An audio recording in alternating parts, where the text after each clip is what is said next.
Տիկին Մանավազյան, այսօր եկա գրանցվեցիք համարը 16-ներ ՔՊ-ի։ Այո, մենք ներկայացանք, մասնակցեցինք ամբողջ նիստի ընթացքում, իհարկե նիստի մասնակիցները բավականին շատ էին։ Իսկ ինչ որ խժդժություններ, չգիտեմ, այլ ուժերի հետ կապված ինչ որ մարդիկ չգրանցվեցին կարծեք թե։ Չէ, իհարկե համարի սպասողական վիճակների հետ էր ակտիվությունը, բայց ընդհանրապես ակտիվություն էր, ոչ մի ավելորդ բան միանշանակ։ Մարտական եք տրամադրված տիկին Ջուհակյան։ Իհարկե միշտ մարտական ենք տրամադրված, բայց ուզում եմ անդրադառնալ ձեր նկատառմանը, որ մարդիկ տեխնացիներ են եղել, որոնք չեն գրանցվել, դա նորմալ է, որովհետև կենտրոնական դրական հանձնաժողովը չի կարող գրանցել այն տեխնացիներին, որոնք չեն բավարարում Հայաստանի Հանրապետության սահմանությամբ եւ ընտրական օրենսգրքով պահանջվող չափանիշներին։ Իսկ դրանք հիմնականում եղել են այն դեպքերը, երբ տեխնացիները չեն բավարարել նստակյացության կամ քաղաքացիության ցենզին, հետեւաբար բնականորեն չեն գրանցվել։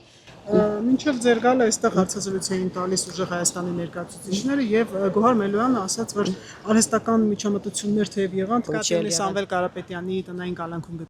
Հայաստանի Հանրապետությունը բոլորը հավասար են օրենքի առաջ եւ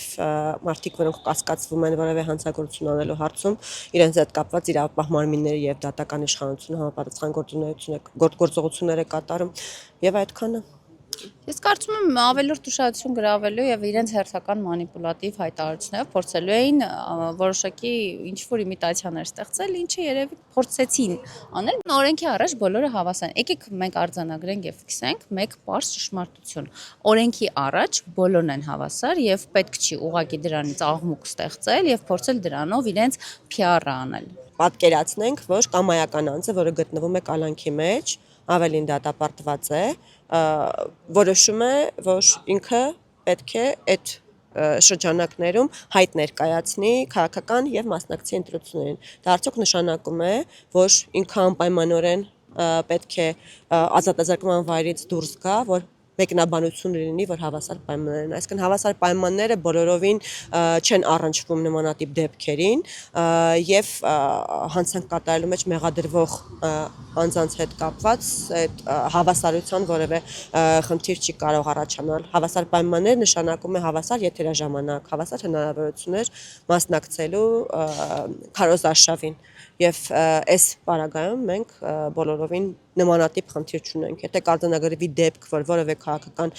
ուժի ավելի պակաս եթերաժամանակ է տրամադրվում, քան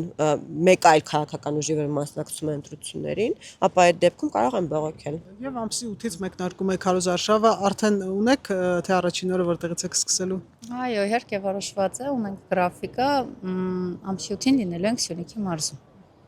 Շնորհակալություն։ Ես Շնորհակալություն։ Հավանիչ տեսանյութը եւ բաժանորդագրվիչ նորությունները բաց չթողնելու համար